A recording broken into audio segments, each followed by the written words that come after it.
কথা ওয়াকা মুখ থেকে বেরোলেই ও টুটি ধরে টিপে ধরতাম ওই নরেন্দ্র মোদী এবং অমিত শাহ। বুঝতে পেরেছেন? এই ভারতবর্ষকে এরা দখল করেছে। এটা সিদ্দিকুল্লাহ চৌধুরীকে জিজ্ঞেস করুন, মুখ্যমন্ত্রীর খাস লোক, তাকে জিজ্ঞেস করুন। এই 10 তারিখে ওয়াকা আন্দোলনের ডাক দিয়েছে, বুঝতে পারবে সময় আসছে। যখন ওয়াকা আন্দোলনের কথা ছিল তখন ঘরে ঢুকে বসে। This channel does not promote any violent, harmful, or illegal activities. All content provided by this channel is meant for an educational purpose only. দিয়েছে তারা পারবে, খেটে খাওয়া জনগণ দিনমজুর তারা হাহাকার করবে, তারা আত্মহত্যা পর্যন্ত করতে পারে।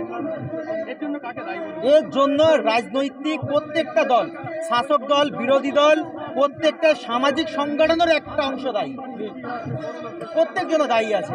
তার কারণ যখন গণ আন্দোলন তৈরি করার কথা ছিল তখন এরা ঘরে বসেছিল, যখন গণ আন্দোলন তৈরি করার কথা ছিল তখন এরা জেলের ভয় খেয়েছিল। আজকে মোবাক্কিরুল ইসলামকে জেলে ঢোকানো হয়েছে, আজকে ইকরামুল বাগানিকে জেলে ঢোকানো হয়েছে। কি করার জন্য?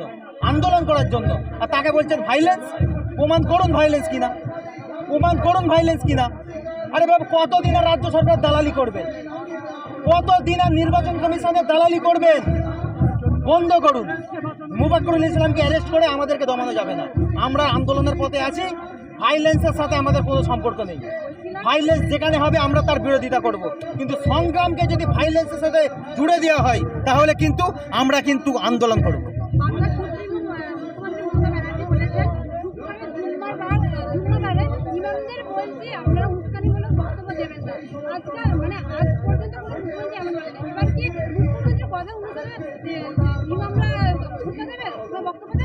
এই কথাটা সিদ্দিকুল্লাহ চৌধুরীকে গিয়ে জিজ্ঞেস করুন, মুখ্যমন্ত্রীর খাস লোক, তাকে গিয়ে জিজ্ঞেস করুন।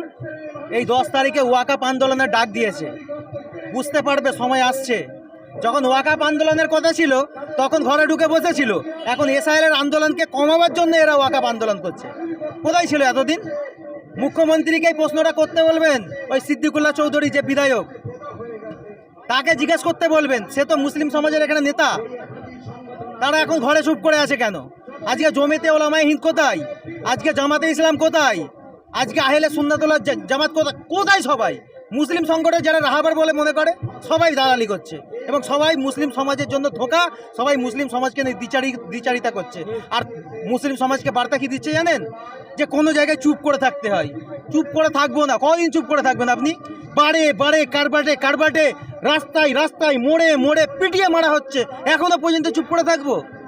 এখনো পর্যন্ত জেলের ভয় খাবো? এখনো পর্যন্ত কেন্দ্র সরকারের এই সেন্ট্রাল বাহিনীর ভয় খাবো? না, দরকার নেই আমাদের। আরে 100 বছর বাঁচার দরকার নেই, 1 ঘন্টা বাঘের বাচ্চার মতো বেঁচে থাকবো। অবশ্যই প্রত্যেকটা সামাজিক সংগঠনের এখন কাজ হয়ে গেছে কাউকে খুশি করা। ওই জায়গা থেকে ছেড়ে আসুন, মানুষের স্বার্থে কাজ করুন।